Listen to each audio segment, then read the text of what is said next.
Hello मित्रांनो, या व्हिडिओपासून आपण चालू करतोय अष्टविनायक दर्शन, म्हणजेच गणपती बाप्पाचे असणारे 8ही मंदिर आपण कव्हर करणार आहे. पण आपण हर एक व्हिडिओमध्ये वेगवेगळं मंदिर घेणार आहे. या फर्स्ट व्हिडिओमध्ये आपण घेतोय अष्टविनायकचा पहिला गणपती, जो आहे पुणे जिल्ह्यातील मोरगावमध्ये. चला तर मग आपण जाऊया डायरेक्ट मयुरेश्वरला. आम्ही हा प्रवास चालू केला कोल्हापूरमधून. सकाळी 7 वाजता आम्ही निघालो होतो आणि या रूटला जाण्यासाठी कोल्हापूर सातारावरून जावं लागतं.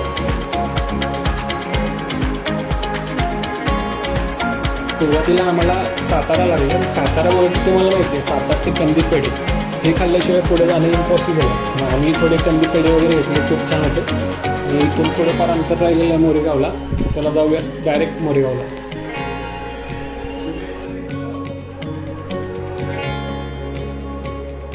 अष्टविनायक म्हणजे हे पूर्ण 8ही गणपती महाराष्ट्रामध्ये आहेत, पुणे जिल्ह्यामध्ये आहेत, काही पुणे जिल्ह्याच्या आसपास आहेत. आणि त्याचं वैशिष्ट्य असं आहे की सगळेच गणपती स्वयंप्रकट झालेले आहेत. स्वतः इथे स्वयंभू म्हणजे स्वतः प्रकट झालेले आहेत. त्याला कुणीही घडवलेलं नाही आहे किंवा कुठल्याही मूर्तिकाराने ते बनवलेले नाही आहेत. त्यामुळे हे गणपती खूप मानाचे आणि खूप महत्त्वाचे गणपती आहेत, म्हणून याला अष्टविनायक दर्शन असं म्हणतात.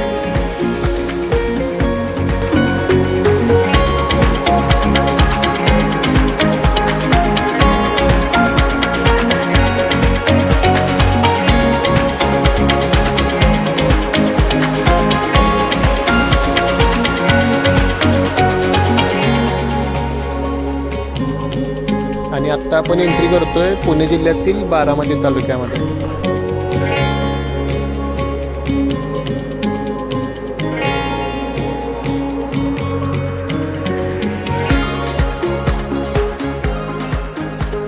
फायनली आता आपण मंदिरापर्यंत पोहोचलेलो आहे आणि समोरच आपल्याला नाव दिसतं मंदिराचं. खूप मोठं नाव आहे. चला जाऊया मंदिराकडे.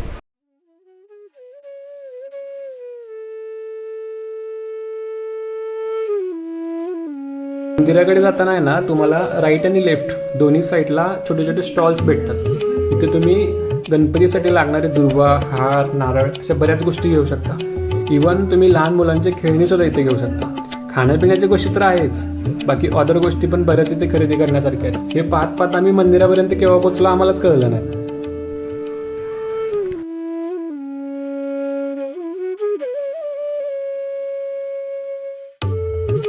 समोर जो दिसतोय हा खूप मोठा मंदिराचा प्रवेशद्वार आहे. याला काळ्या दगडामध्ये बनवलेला आहे. खूप मोठा आहे, भव्य आहे, दिसायला खूप छान आहे. आतमध्ये एंट्री केल्यावरती तुम्हाला माहिती आहे, प्रत्येक गणपतीच्या मंदिरात पहिला येतो म्हणजे उंदीर मामा. आणि इथलाही उंदीर मामा इतका सुंदर आणि देखणा आहे की हा पूर्ण चांदीमध्ये बनवलेला आहे. खूप लोक याच्यासोबत फोटो काढतात, सेल्फी घेतात.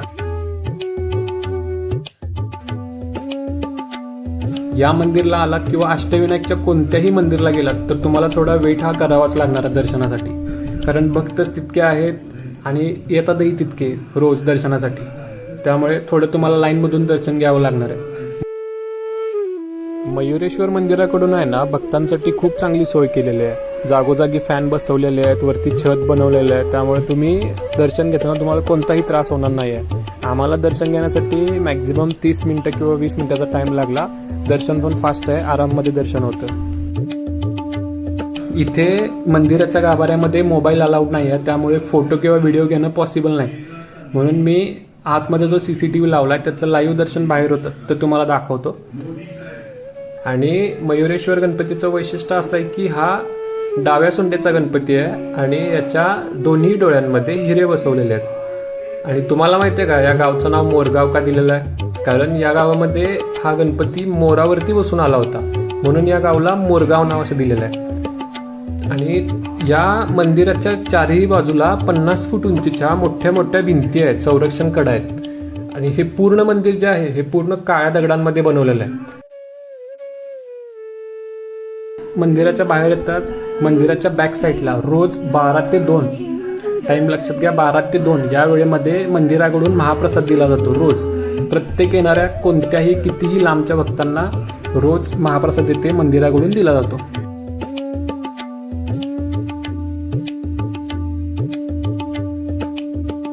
नेक्स्ट व्हिडिओमध्ये आपण बघणार आहे अष्टविनायकचा दुसरा गणपती.